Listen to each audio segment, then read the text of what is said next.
Listen to it fizz. Alka-Seltzer for headaches. Alka-Seltzer for acid indigestion. Alka-Seltzer for cold distress. Alka-Seltzer presents the Quiz Kid. Attention, quiz kids. Listen carefully to your first question. Diego Rivera sounds like a nice vacation spot, but why is it not listed in any travel folder? Now, there's a question with a catch to it, and I wonder how many of you folks can figure out the answer. Well, we'll soon hear what the youngsters here in school have to say. For here they are, the Quiz Kids, and the chief quizzer himself, Joe Kelly.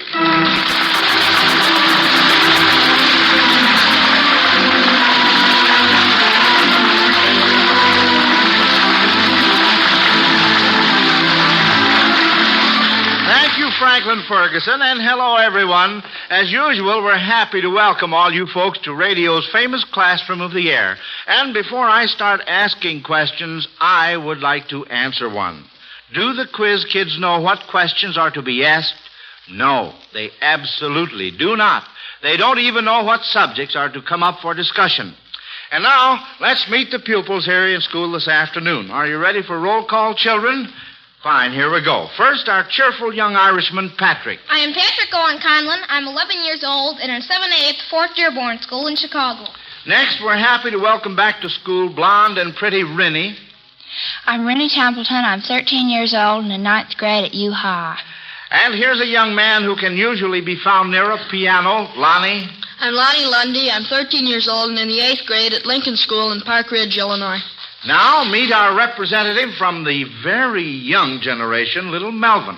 I'm Melvin Miles. I'm 5 years old. I go to kindergarten in Norwood Park School. And here's a newcomer to school, a cute little brunette, Marjorie. I'm Marjorie Carlson. I'm 9 years old. I go to St. Paul's School.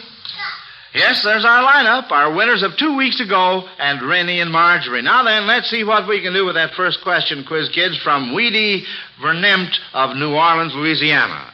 Diego Rivera sounds like a nice vacation spot, but why is it not listed in any travel folder? Now we have two hands up, and Pat's hand was first. Well, that sounds like a name of an explorer. An explorer, you say. Well, let's see what Lonnie has to say.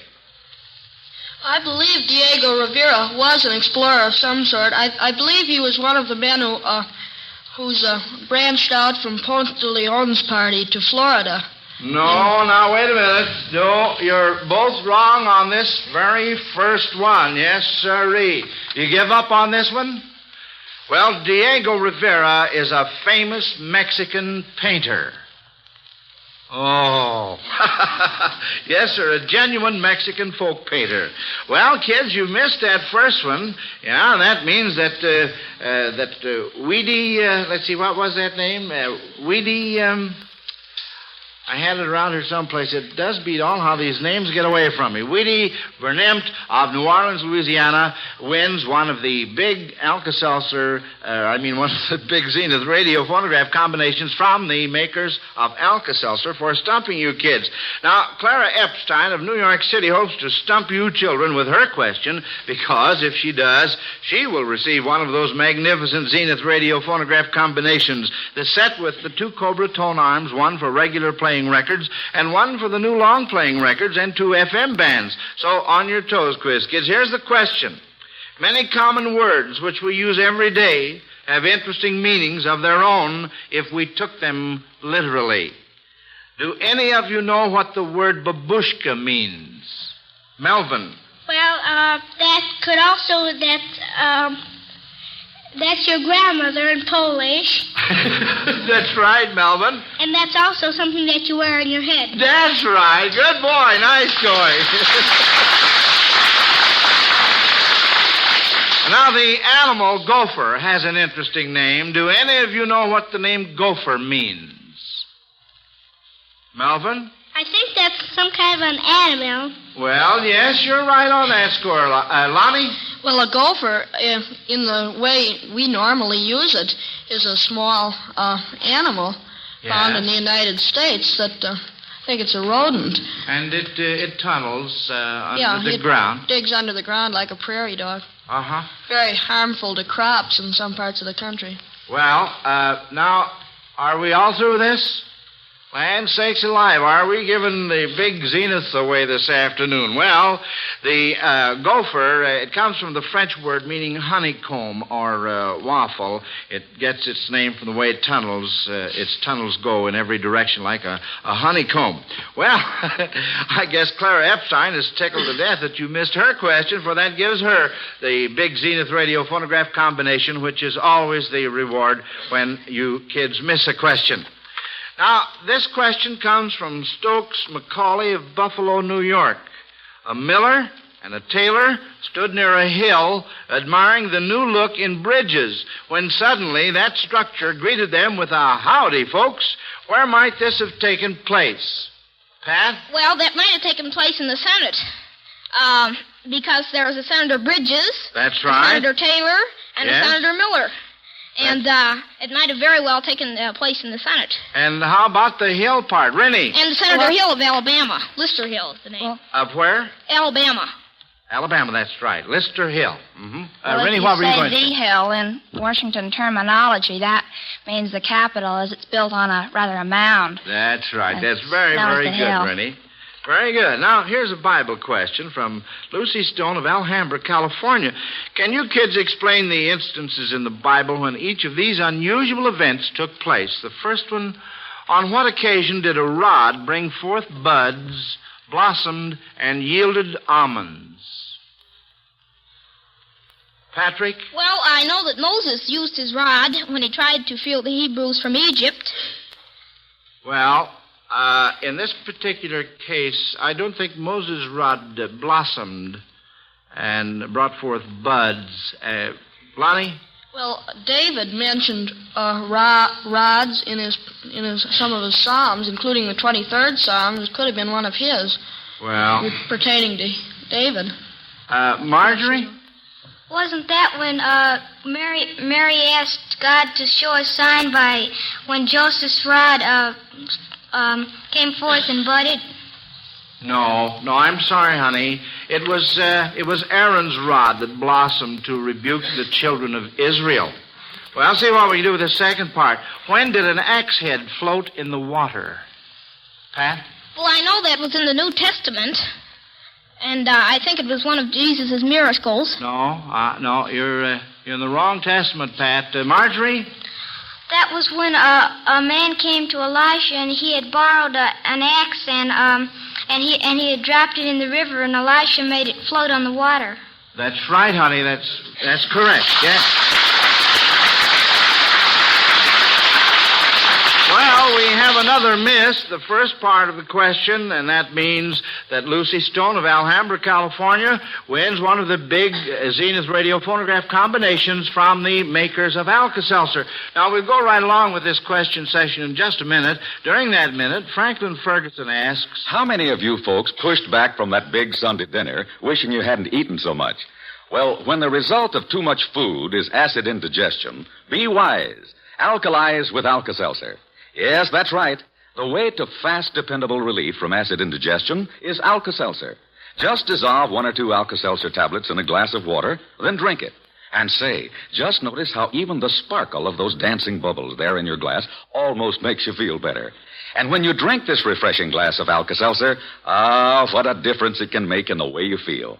Yes, Alka-Seltzer can reduce gastric hyperacidity quickly and effectively. It leaves a clean, fresh taste in the mouth and a comfortable feeling in the stomach. Get Alka-Seltzer at any drugstore. And then remember, for acid indigestion, be wise. Alkalize with Alka-Seltzer. Now, kids, this next question from the Alka-Seltzer question box is a very special one.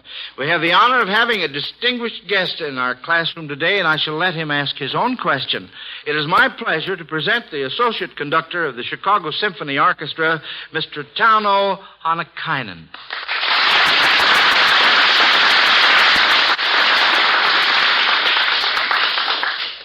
Thank you, Mr. Kelly. I am enjoying this visit to your classroom very much.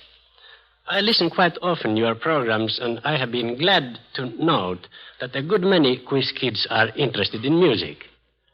In fact, 2 of your younger children, one of 7 years, one 9 years old, played with the Chicago Symphony Orchestra this season as soloists in my young people's programs. Now, as you might guess, my question is about symphonies. This is rather a stiff test I have prepared. First, I would like to ask your guest cellist, Mr. Dumoulin, to play a few bars of symphonic music. And then I'd like to see if you children can identify the symphony.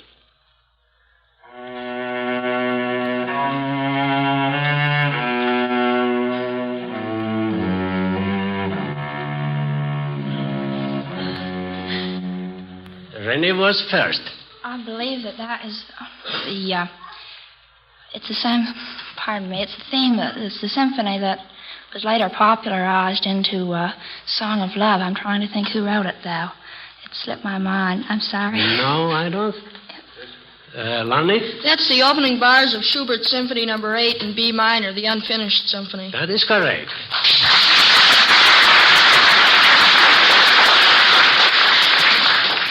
Now the next part is more difficult. I'll ask Mr. Dumoulin to play a few bars from another symphony, and you are to identify not only the symphony, but tell exactly which movement it is from.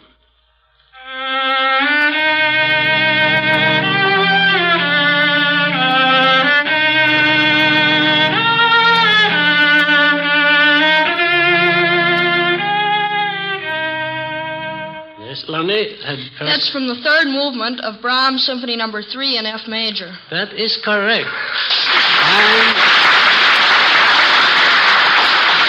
I think it was very fine. I'm really surprised. I hope you continue to appreciate music. Thank you, Mr. Kelly, for inviting me to visit your classroom. Well, I'm sure we've all enjoyed having you with us, Mr. Hanakainen. I thought your question was very interesting, and I want to thank you for being our guest today. But just a minute. Don't leave the microphone yet, please. I have a little something cooked up here in my mind that will come as a complete surprise to you as well as to Lonnie. Several of the children, including Lonnie, have proved several times on this program that they have a wide knowledge of symphonic music, and I wonder whether I could get your cooperation, since you are a real expert, on finding out just how wide that knowledge is. Now, what I would like to do is to have Lonnie come down to the piano and then have you try to stump him by calling for any movement from any symphony done by the old masters, and we'll see whether Lonnie can pick out enough of it on the piano to prove to you that he is familiar with the main theme. Are you game, Lonnie? Yeah, it's okay with me. All right. Is that all right with you, Mr. Hanakainen? So he'll play anything that I'll ask him to play. I say he'll try. He'll try. Yes. How about the G minor symphony by Mozart, the first movement?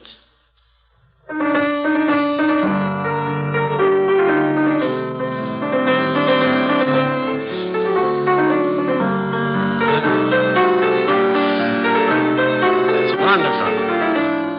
Very good. Very good. Would you like to try, Lonnie, on another one?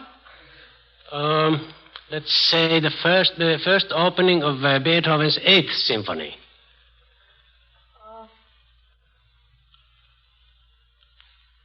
Just a minute. In F. Oh, wait a minute. I know it so well. Just a minute. That's a symphony in F major. Just 2 bars, just the first 2 bars. Well, supposing we try another one. Just a minute. I could think of that in just a minute. I could play the second theme. Well, maybe that'll help you get into the first. Yeah.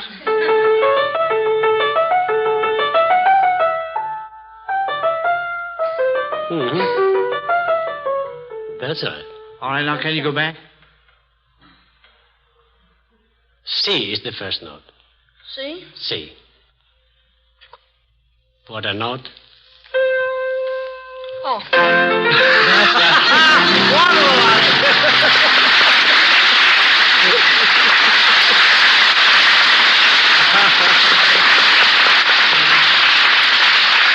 Well, that was a lot of fun. I certainly am proud of you, Lonnie, and thank you again, Mr. Hanakainen. We have certainly enjoyed your visit very, very much. Now, this question from Mrs. R. Camp of Chicago, Illinois, is about fact and legend. The fact part is that a robin's breast is red. And can any of you children tell the legend of how the robin's breast became red? Melvin? Well, excuse me.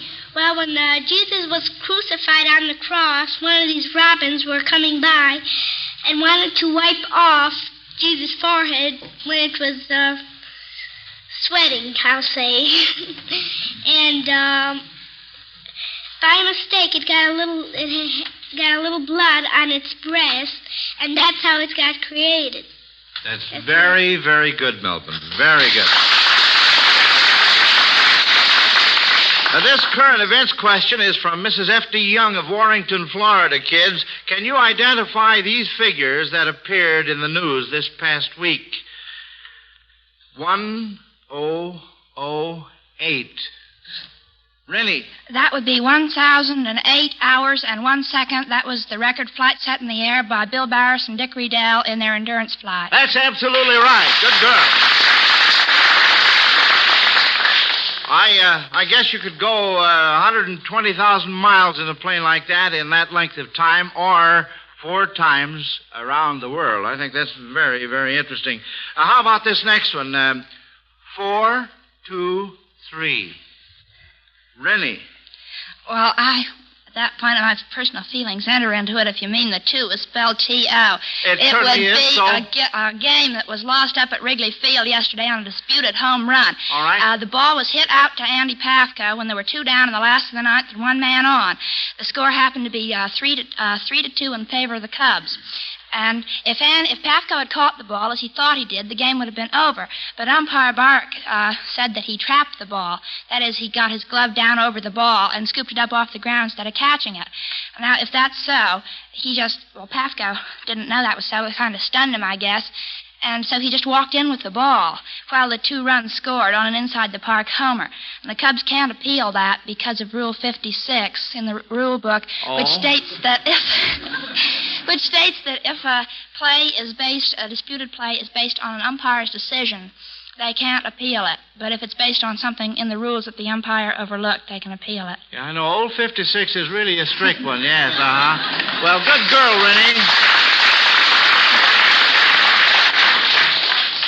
You didn't leave anything unsaid. I'll say that. Up to my team. All right, Mrs. H.O. Werner of Lincoln, Nebraska sends in this question about some characters in fairy stories I don't think you kids would envy. Who was so ugly a dog wouldn't even bite him? Patrick. Well, wasn't that the ugly duckling? The ugly duckling, correct. Who wanted to hide his ears because they were as big as a donkey's? Lonnie? That was Pinocchio and other boys who went to the land of boobies in the book Pinocchio by Collodi. That's right. Melvin, what were you going to say? I was going to say the same thing, Mr. Kelly. All right. Well, I just wanted to double check. Yeah. And now, here's Franklin Ferguson again. This time he has a word for you folks who have never tried Alka-Seltzer for relief from headaches. That's right, Joe. But you left out the word fast, and that's very important. Now, many of you take Alka-Seltzer for acid indigestion and for relief from the ache-all-over feverish feeling of a cold. But how about headaches? Alka-Seltzer is equally as effective in relieving this distress, you know. Yes, we believe you'll be delighted with the way it can relieve the pain of a headache, and with its amazing speed, too.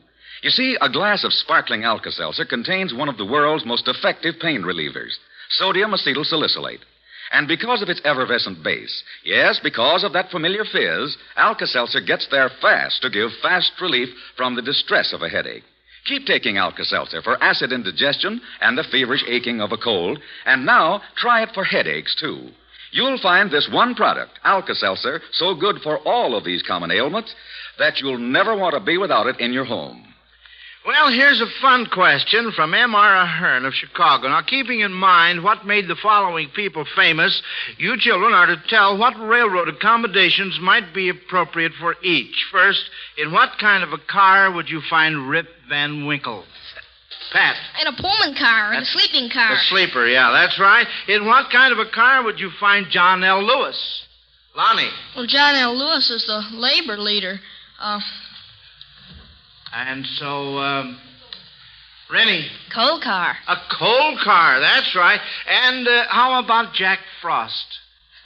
Pat. Well, a nice refrigerator car. Refrigerator car, that's right. Now for this next question, Quiz Kids. Mrs. Glenn Newton of Grand Rapids, Michigan, wants you to name a band leader whose first or last name is a color. A band leader. Lonnie. Well, one of them could be Blue Baron. Blue Baron, that's very good. Can we think of any others? There are a lot of them. A band leader whose first or last name I imagine there are a is a lot color. of Reds. What? I imagine there are quite a few Reds. Can you name one? I can't think of one offhand. All right. Any more? Only asked you to name one. You've given me that. I thought we might have a couple more for good measure. Well, there's Glenn Gray. There's Les Brown. Johnny Green. Paul Whiteman. Red Ingle. There's a red for you, Lonnie. And Frank Black, and there are quite a few others. Now, since there will not be any more, or many more weeks of school, kids, Mrs. Catherine Cross of St. Paul, Minnesota, wonders if you children will be glad or sorry to have school end. Rennie? Well, I look at it this way. I'd be pretty sorry if it weren't for school because I think that it furnishes you with, besides a lot of things that are necessary in life, a lot of pleasure. But as long as I have the assurance it's going to start again in the fall, I'm just as glad to get out in the spring. Well, all right. Lonnie? Well, I'm always glad to leave school in the spring. I enjoy summer vacation a lot, but this year it's kind of different because I'm leaving grammar school this year and going to high school, and it's a little different. It's not that I don't mind getting a summer vacation, but it would be different if I was going back to another year of grammar school. I hope I'm not. And well, I hope you get your hope, Lonnie. I'm looking at it a little bit differently this year. Uh-huh. And Patrick? Well, I have a two-sided view, too. First, I like to go because you can sleep for 2 whole months in the morning, with a few exceptions, of course, without even getting up, and you can sleep till 12 or 1 or something. 12 or 13, you were going to say. Yeah, 13. That's the way I usually sleep. And then, of course, you'll miss your friends and possibly your teachers while you were on your vacation. Possibly, yeah. Uh-huh. But altogether, I am kind of sorry to go. Uh-huh. Marjorie? I'll be glad to get out of school because I've got a couple that offered me to come to their home for 2 months down in Delaware, and I can go to the movies for 2 or 3 times a week and go swimming and everything. Well, say now, that's really a deal, isn't it? Yes. And Melvin? Well, I'll be glad, and in other words, I won't be because I like my teacher and I won't want to miss her. But that's why I wouldn't want to stay home. I see you. And here's the reason why I do want to stay home. Oh, I see. All right. I've got swings. I've got some swings up. I've got a whole gym set up that my dad just put up the swings, and I'm having so much fun on them. You got that in the backyard? Goggles. Yes, I've got some pair of airplane flyer goggles, and I always play airplane on there. Well, say now, that must be just fine and dandy. You put the goggles on before you get on the swing. Is that the idea? Yes. And then you pretend you're way up in an airplane? Mm-hmm. Oh, boy. Well, what do you know about that? Yeah, Melvin, the old flyer, yes. All right, kids. Well, let's see what our next question is. Oh, yeah. Mrs. Sarah Robertson of San Francisco would like to get some information from you quiz kids if she can. She says that she couldn't tell the difference between a cottontail rabbit, a hare, a marsh rabbit, the Arctic hare, an antelope jack, or a jackrabbit if she had to. And she wonders if there really is any difference. Lonnie? Well, there's a difference between some of them, but I'm not sure about some of them. But I know there's a difference between a cottontail rabbit, a hare, and an Arctic rabbit. Yeah? Well? I don't know about the others. It seems to me that maybe the common jackrabbit and the hare might be the same, but I'm not sure. I'm sure that the other 3 are. Well, let's see. Now, we have some other hands up here. Maybe we can clear this up for Mrs. Robertson. Marjorie? Well, there's a great difference. The Arctic hare, he never changes his coat of white because it's so cold up in the Arctic. And then the antelope jack, he has a funny way of signaling. He has a sort of goldish on his back and a white on his stomach, and he can flash signals by drawing up the muscles. Yes. And then the marsh rabbit, he likes very much to swim, and no other rabbits do. And the cottontail rabbit, he has a pretty much a different coat, and his babies are born with their eyes are closed and they don't have any hair on them. And the hare's rabbits, his babies are born with their eyes open and a coat of fur on them.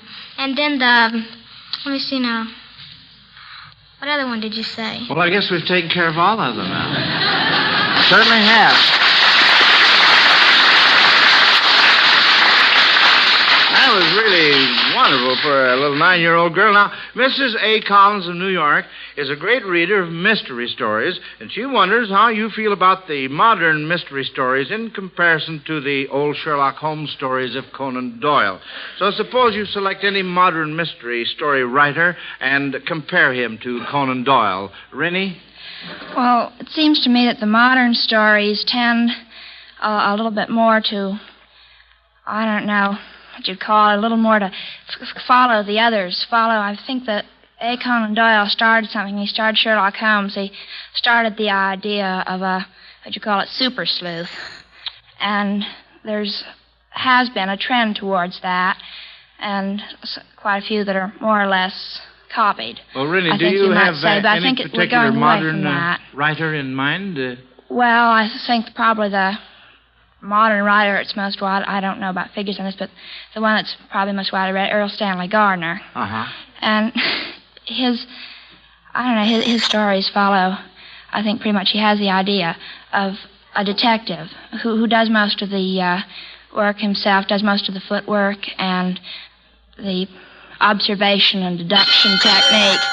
But I don't know, maybe I'm prejudiced, but I still like the way the Sherlock Holmes stories are written. All right, thank you, Rennie. Well, we'll have to stop right here, Quiz Kids. Yes, the old school bell means that it's time for the judges to get busy on your report cards. They're going to take your age into consideration as well as the number of correct answers you gave in figuring out your grades. And while we give them a minute to do that, here's an important message.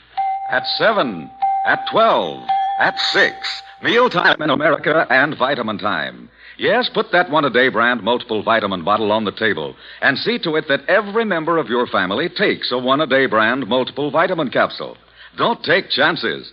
Government surveys show that the meals of 3 out of 4 persons are short on vitamins. So don't take chances that your daily diet is short on essential vitamins. Be on the safe side. Take one-a-day brand multiple vitamin capsules. 60 capsules, only $2. Remember, mealtime is vitamin time. Take one-a-day brand multiple vitamin capsules. All right, now, children, here's the report of the judges on today's competitive question session. But let me remind you, whether you win or lose, you will each receive a $100 savings bond from the makers of Alka-Seltzer to help you with your future education. Now, let's see. The judges say that as a class you missed 3 questions this afternoon. Melvin was first, Patrick second, and Rennie and Lonnie tied for third. So we see you 4 back in school next week, along with David Prohaska, age 12. Now, we're planning a special Mother's Day program for next Sunday, friends, so you plan on being here in our classroom of the air to enjoy it, won't you? Fine. Until next Sunday, then, this is Joe Kelly dismissing the Quiz Kids. Goodbye, kids. Bye, Mr. Kelly.